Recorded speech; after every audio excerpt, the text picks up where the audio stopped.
Dans les ruelles humides de Paris, où la Seine murmure des secrets aux ponts anciens, mon cœur s'est brisé comme du cristal sous la pluie d'automne. J'avais 18 ans. Et Julien, le président de classe au sourire qui illuminait les couloirs du lycée Henri IV, était devenu mon obsession silencieuse, un amour interdit que je portais comme une ombre. Mais ce soir-là, tapi derrière les ombres d'un café bohème du quartier latin, je l'ai vu embrasser Mathieu, son rire se mêlant au sien. Et j'ai compris que mon monde, tissé de rêves volés, s'effondrait en un instant. Les cloches de Notre-Dame sonnaient l'heure du crépuscule lorsque je rentrais chez moi. Les rues pavées de Montmartre glissantes sous mes pas hésitants.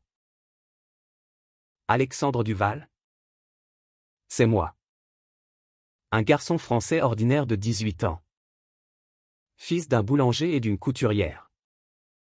Élevé dans l'odeur du pain chaud et des tissus soyeux. Mon lycée? Cette bastion de pierre grise nichée au cœur de la capitale, était mon univers clos. Un microcosme où les ambitions juvéniles se heurtaient aux premiers émois du cœur. Julien Moreau, avec ses 18 ans rayonnant de confiance, régnait en maître incontesté sur notre classe de terminale. Fils d'un diplomate, il portait l'élégance parisienne comme une seconde peau, costume impeccable, cravate légèrement desserrée pour un air rebelle, et des yeux bleus qui semblaient percer les âmes.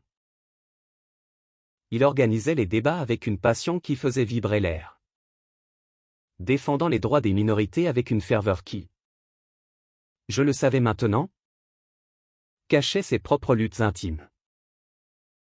Chaque matin, je m'asseyais au fond de la salle de classe, feignant l'indifférence. Mais mes yeux le suivaient comme un aimant. Son rire, ce timbre grave qui résonnait lors des pauses, me transperçait. J'avais découvert mon attirance pour les garçons à 15 ans. Lors d'un voyage scolaire à la Côte d'Azur, où un baiser volé avec un camarade anonyme avait allumé en moi un feu dévorant.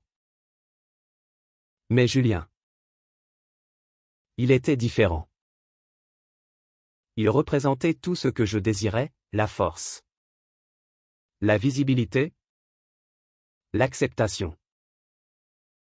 En secret, je collectionnais ses notes griffonnées sur le tableau. Je relisais ses discours sur l'égalité, imaginant qu'il parlait pour nous deux. Paris, ville des amours éternels, se moquait de moi, ses lumières scintillaient pour les couples enlacés sur les quais. Tandis que je marchais seul, le cœur serré dans un étau de silence. Un soir de septembre, lors de la rentrée, tout bascula. La cour du lycée bruissait d'excitation pour l'élection du président de classe. Julien, déjà favori, monta sur l'estrade improvisée, sa voix portant comme un appel au vent. Nous sommes la génération qui brisera les chaînes de l'invisible, déclara-t-il. Ces mots touchant au vif mes propres peurs. Le soir venu, dans ma chambre étroite sous les toits, je composai un message anonyme sur le forum du lycée, « Ton courage inspire les cœurs cachés ». Il répondit publiquement, « Merci. Ombre bienveillante. Montre-toi. » Mon pouls s'emballa, était-ce un signe? Les semaines suivantes, je devins son ombre discrète, glissant des livres sur la poésie queer dans son casier, laissant des fleurs sauvages sur son bureau. Il souriait. Intrigué? Mais ses yeux cherchaient ailleurs vers Mathieu Laurent. Ce garçon de 18 ans aux allures de poète maudit, avec ses boucles blondes et son accent provençal qui trahissait ses origines marseillaises. Mathieu était arrivé en terminale par transfert. Un transfuge d'un lycée du Sud, portant l'odeur de la mer et une guitare usée en bandoulière. Ils s'étaient rencontrés lors d'un atelier théâtre, où Julien dirigeait une pièce sur l'identité. Mathieu, avec sa voix rauque et ses gestes fluides, avait captivé tout le monde, surtout Julien. Je les observais de loin. Lors des répétitions dans l'auditorium sombre, leurs regards complices. Les rires étouffés. Les épaules qui se frôlaient. Mon amour secret se muait en jalousie acide. Un poison qui rongeait mes nuits. Pourtant, je persistais. Écrivant des lettres non signées remplies de vers volés à Rimbaud. Glissées dans les poches de Julien. Ton ombre te suit. Car ton lumière est un phare dans la nuit des âmes perdues. Il les lisait à voix haute en classe. Cherchant l'auteur du regard. Et mon cœur gonflait d'espoir fou. Bientôt, les rumeurs enflèrent. Paris, avec ses cafés grouillants de commérages, amplifiait tout.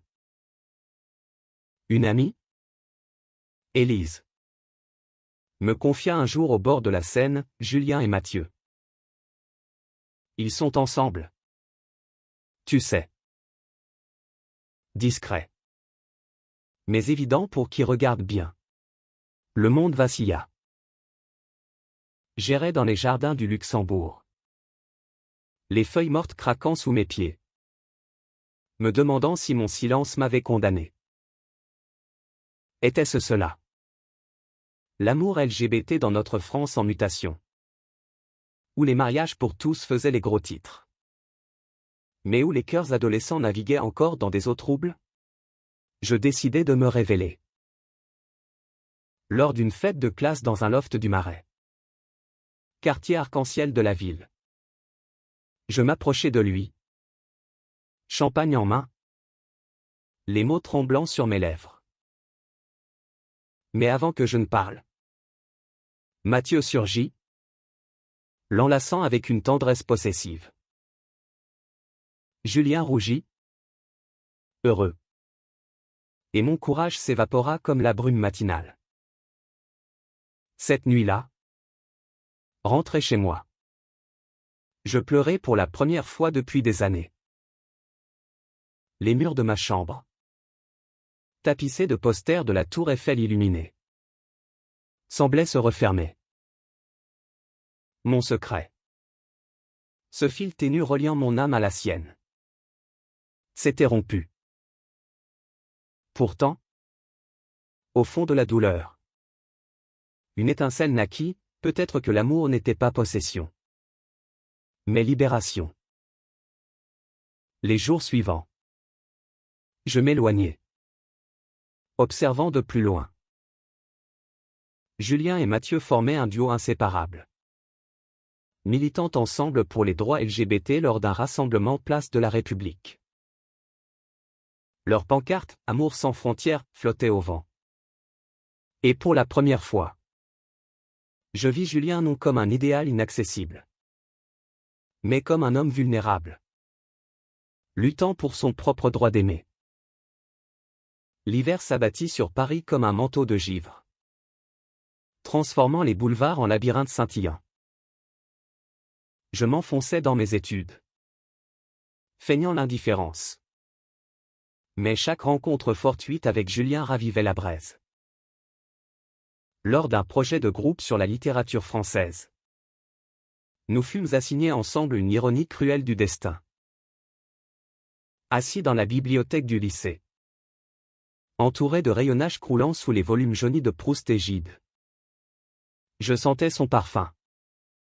Un mélange de lavande et de livres anciens m'enveloppait.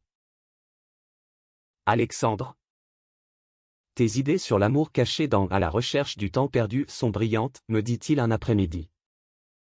Ses yeux bleus plongeant dans les miens. Mon cœur s'emballa, était-ce de la pitié? Ou un écho à mes lettres anonymes? Mathieu, absent ce jour-là pour un entraînement de rugby, laissait un vide palpable. Julien parla librement, confessant ses doutes, être président, c'est porter le poids des autres. Et l'amour. Il complique tout. Ces mots, chargés d'une vulnérabilité rare, fissurèrent ma carapace. Je hochai la tête, osant, parfois. L'amour le plus pur est celui qu'on n'avoue jamais. Il nous change sans nous posséder. Il sourit. Songeur. Et pour un instant, le monde s'arrêta. Mais le soir, seul dans le métro bondé, la réalité me rattrapa. Mathieu l'attendait à la sortie.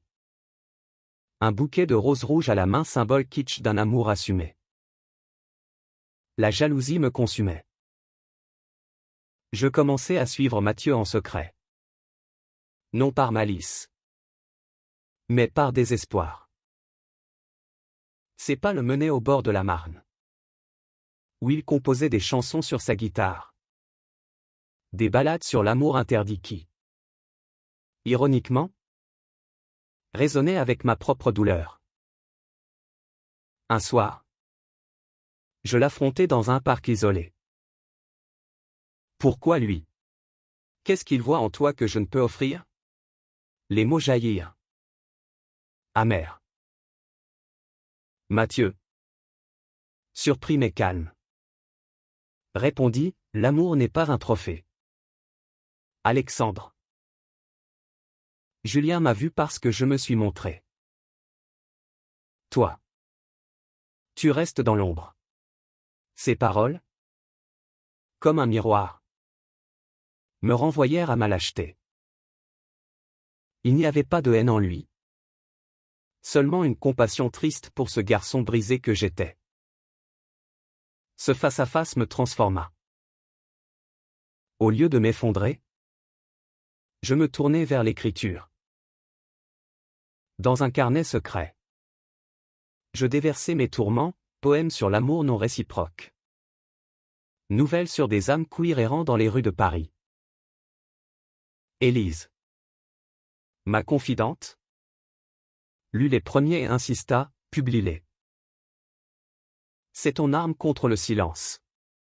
Encouragé. J'envoyai un texte anonyme à un magazine étudiant LGBT. Écho arc-en-ciel.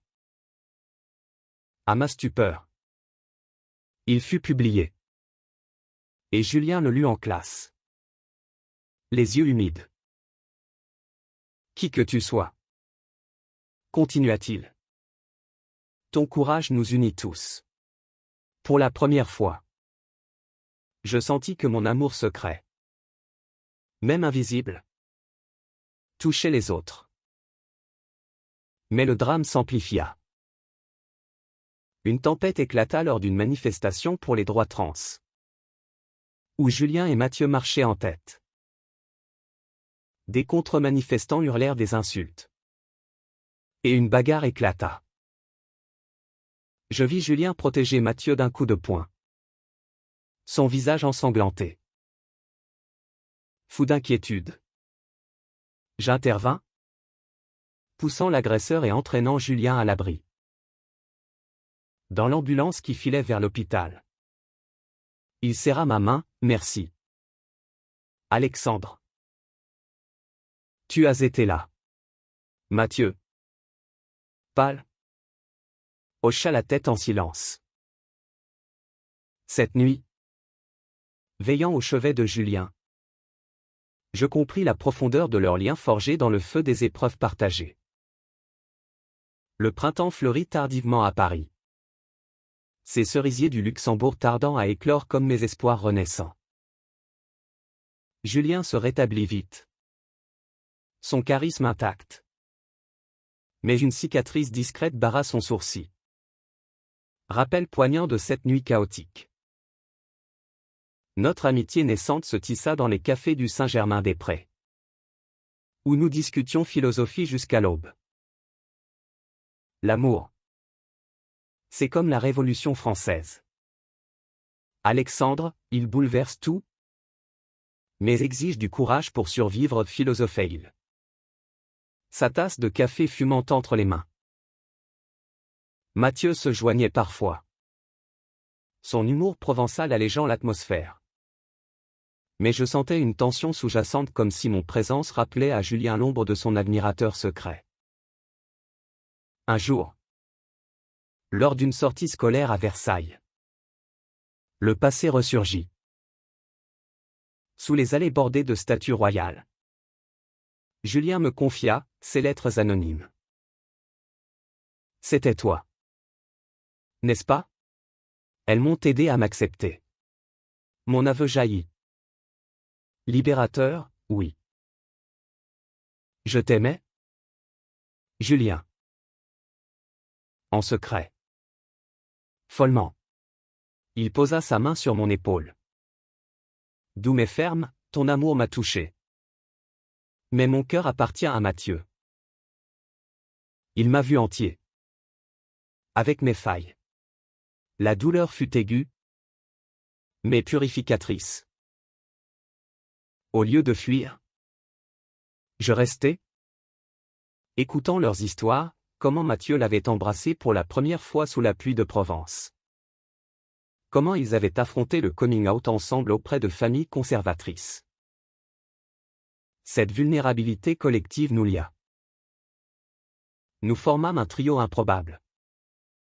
Militant pour un club LGBT au lycée, Cœurs ouverts. Les réunions dans une salle enfumée du sous-sol devinrent mon refuge, témoignages d'élèves. Débats enflammés sur l'invisibilité queer. Mathieu, avec sa guitare, composa une chanson pour le groupe « Dans l'ombre de Paris ». Nos amours s'allument. Julien la chanta. Sa voix brisée par l'émotion. Et pour la première fois, je chantais avec eux. Ma voix se mêlant à la leur en harmonie fragile. Pourtant, la kermesse approchait. Et avec elle, un tournoi de débat interclasse. Julien, capitaine, me choisit comme coéquipier. Nos préparations nocturnes. Dans son appartement haussmannien surplombant la Seine, étaient chargées d'électricité. Tu as un feu en toi. Alexandre. Que tu ignores, me dit-il un soir. Nos regards se croisant trop longtemps. Mathieu. Jaloux peut-être. S'éloigna temporairement pour un stage à Lyon. L'absence creusa un vide. Et une nuit, après une répétition arrosée de vin, Julien m'embrassa un baiser impulsif. Né de la solitude et du champagne. Le monde explosa en moi, joie. Culpabilité. Tourment. Pardon, murmura-t-il. Se reculant. C'était une erreur. Mathieu est ma vie. Le lendemain, la honte nous rongeait. Je quittai Paris pour un week-end chez ma tante en Normandie. Marchant sur les falaises battues par le vent. Hurlant ma rage à la mer. Était-ce cela? L'amour gai, un cycle de désir et de rejet. Amplifié par les normes invisibles de notre société? De retour, je trouvais Julien et Mathieu en crise. Mathieu avait appris pour le baiser. Via une rumeur perfide. Choisis, exigea-t-il. Les yeux emplis de larmes. Julien. Déchiré. Choisis l'honnêteté, Alexandre est un ami. Mais toi? Tu es mon amour. Leur réconciliation, que j'observais de loin, fut un baume pour mon âme blessée, preuve que l'amour vrai survivait aux tempêtes. L'été étouffant enveloppa Paris d'une chaleur moite, transformant les métros en fours surpeuplés. Le club « Cœurs ouverts » grandissait, attirant des âmes esselées de tout le quartier. Je devins son pilier discret. Organisant des ateliers d'écriture où les participants déversaient leurs peurs, coming out ratés. Rejets familiaux. Amour fugace dans les backrooms anonymes du Marais. Julien et Mathieu. Réconciliés. Incarnait l'espoir un couple visible. Tenant la main lors des Pride Walks le long des Champs-Élysées. Moi, Alexandre. J'apprenais à aimer sans posséder. Transformant ma douleur en empathie. Un scandale éclata au lycée, un professeur conservateur avait surpris deux garçons s'embrassant dans les toilettes et menaçait d'expulsion. Julien organisa une pétition. Et nous campâmes devant le bureau du directeur. Pancarte brandie sous le soleil implacable. L'amour n'est pas un crime, scandai-je. Ma voix pour la première fois affirmée. Mathieu. À mes côtés. Me tapa l'épaule, tu es plus fort que tu ne le crois. Alex. Cette bataille nous unit davantage. Et lors de la victoire le prof mutait. Les garçons protégés nous fêtâmes dans un bar queer du canal Saint-Martin. Bière à la main. Rire fusant comme des feux d'artifice. Mais le destin, cruel scénariste, réservait un coup bas. Lors d'un voyage d'études à Lyon, ville aux ruelles Renaissance, Mathieu glissa sur des pavés mouillés et se blessa gravement à la jambe. L'hôpital fut un cauchemar, Julien veillait. Effondré. Tandis que je gérais les logistiques. Appelant les parents. Organisant le retour. Dans la chambre stérile. Julien craqua, sans lui. Je suis perdu. Il m'a sauvé de moi-même. Ces mots, prononcés dans la pénombre, me touchèrent au vif. Je serrai sa main, murmurant, laisse-moi t'aider. Pas comme amant, mais comme frère. Cette nuit-là, nous parlâmes jusqu'à l'aube de nos blessures, son enfance sous l'ombre d'un père homophobe. Ma peur viscérale de l'abandon. De retour à Paris. Mathieu se rétablit lentement, boitant dans les couloirs du lycée.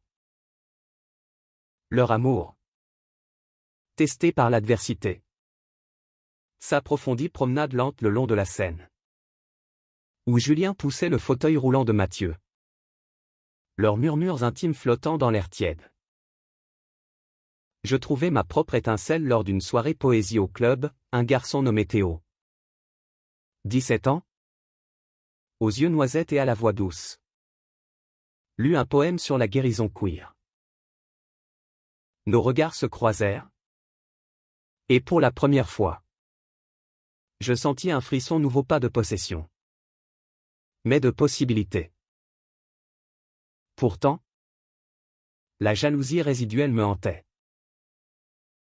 Une lettre anonyme signée par un rival du club accusa Julien de favoritisme, menaçant de révéler son triangle amoureux passé.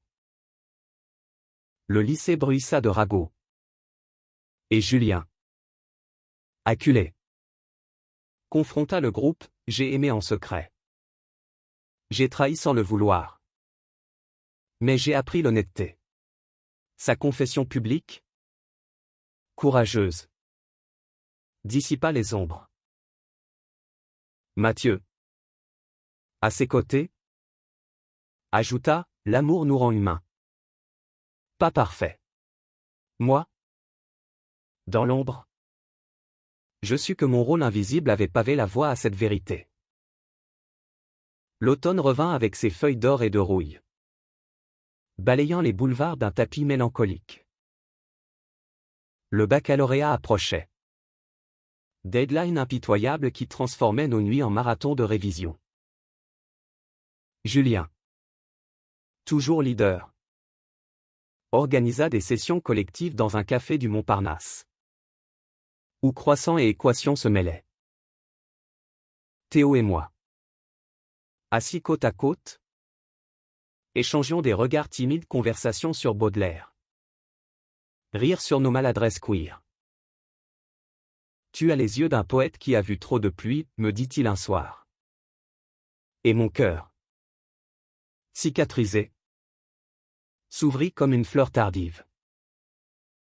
Mathieu, rétabli, reprit le rugby, son énergie contagieuse revitalisant le groupe. Mais une ombre planait, sa famille. Traditionnaliste de Marseille, exigeait son retour au sud pour des études en droit. Il refuse mon mode de vie, confia-t-il à Julien. Voix brisée. La crise éclata lors d'un dîner familial via Zoom, insulte homophobe. Ultimatum. Julien, furieux, défendit Mathieu avec une éloquence incendiaire, l'amour n'est pas négociable. Le rappel se termina en larmes. Et Julien, effondré dans les bras de Mathieu, jura, on fuira s'il le faut. Je devins leur confident. Écoutant dans les parcs sombres où les fontaines chuchotaient des secrets. Théo, sentant ma tourmente, m'emmena à un concert indie dans une cave du 11e arrondissement. Sous les lumières stroboscopiques, sa main dans la mienne. Je dansais pour la première fois librement corps contre corps. Cœur battant au rythme d'une musique queer. Laisse-le passer derrière. Alex, murmura-t-il. Et je le fis. Un baiser léger scellant notre début fragile. Le climax survint lors de la nuit des oraux du bac. Julien, stressé, disparut après son épreuve. Nous le cherchâmes partout, Seine, Louvre, Marais. Théo et moi le trouvâmes sur le pont des Arts. Cadenas d'amour à la main, prêt à les jeter dans l'eau, symbole de renoncement. Mathieu part demain. Sans lui, à quoi bon, sanglota-t-il. Nous l'entourâmes. Théo chantonnant une berceuse. Moi rappelant, l'amour vrai ne se jette pas, il se réinvente. Mathieu arriva. Boiteux mais déterminé. Ayant défié sa famille, je reste. Pour nous, leur étreinte, sous les cadenas éternels, fut un vœu renouvelé. Cette nuit marqua ma renaissance. Avec Théo, nous gravâmes notre propre cadenas, amour vu. Amour vécu. Julien. Témoin. Souris, tu mérites d'être vu. Alexandre. L'hiver de nos 19 ans nous trouva changés. Paris enneigé comme un conte de fées cruel. Le bac passé, nous entrâmes à la Sorbonne, Julien en Sciences Po. Mathieu en art. Théo en littérature. Et moi en journalisme. Canalisant ma plume vers des chroniques LGBT. Le club évolua en association nationale. Nos réunions migrent vers des amphis bondés où des centaines d'âmes queer trouvaient voix. Julien et Mathieu, emblèmes vivants, parlaient de résilience. Leurs mains entrelacées défiant les regards. Mais la vie, impitoyable, testa à nouveau. Une campagne homophobe balaya les réseaux, ciblant notre association avec des deepfakes odieux. Julien, visé comme leader, reçut des menaces, traître à la France. La peur nous rongeait, Mathieu, hanté par son passé familial, sombra en dépression. Je l'accompagnai chez un thérapeute du quartier. Écoutant ses confessions, j'ai peur de le perdre. Comme j'ai perdu ma mère à cause de ça. Théo, mon ancre, m'aida à tenir nos soirées dans son studio exigu, cuisinant des ratatouilles provençales en riant de nos échecs. Tisser un amour solide. Le point de rupture arriva lors d'une Pride pluvieuse. Des extrémistes chargèrent la parade. Gaz lacrymogène et insultes fusant. Julien protégea un jeune manifestant, se blessant au bras. Dans le chaos, Mathieu hurla son nom, le traînant à l'abri. Moi, avec Théo, formait une chaîne humaine. Nos voix unies en un cri primal, liberté. L'hôpital fut le théâtre d'une rédemption, Mathieu. Agenouillé. Demanda Julien en mariage un anneau simple, forgé de leur douleur partagée. Oui, répondit Julien, larmes coulant. Leur baiser, entouré d'amis, fut un triomphe. Inspiré. Je publiai mon premier article, Amours invisibles, de l'ombre à la lumière. Il fit sensation. Et Julien, lisant. Métrénie, ton secret nous a tous sauvés. Avec Théo, nous planifiâmes notre futur, un voyage en Bretagne. Plage sauvage pour sceller notre engagement. Le printemps des 20 ans fleurit en promesses. Paris vibrant d'une énergie post-Pride. Notre association s'étendit. Chapitre naissant à Lyon. Marseille. Julien et Mathieu, fiancés, préparaient un mariage civil discret dans un jardin du 5e arrondissement. Moi, avec Théo, explorais les facettes de notre amour, week-end à Montmartre, où nous peignions nus sous les yeux indifférents des artistes, ou nuit folle dans des clubs du Pigalle, corps en sueur fusionnant au beat techno. Un défi inattendu surgit, le père de Julien, diplomate en poste à Bruxelles, a pris pour le mariage et débarqua. Furieux. Tu déshonores le nom Moreau, tonna-t-il dans leur appartement.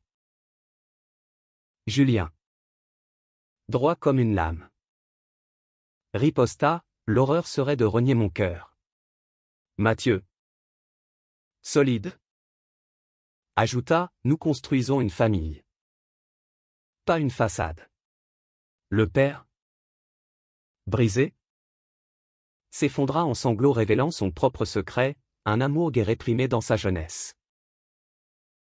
La réconciliation fut émouvante. Un pont jeté sur des décennies de silence. Mon propre chemin s'illumina lors d'une résidence d'écriture à la campagne normande. Théo m'y rejoignit. Et sous les pommiers en fleurs, nous échangeâmes des vœux informels, dans la visibilité. Notre amour grandit. De retour, je lançai un podcast, Voix Queer de Paris, invitant Julien et Mathieu comme premiers guests. Leur histoire, brute et tendre, inspira des milliers. Pourtant, une trahison mineure ébranla un ancien rival du lycée.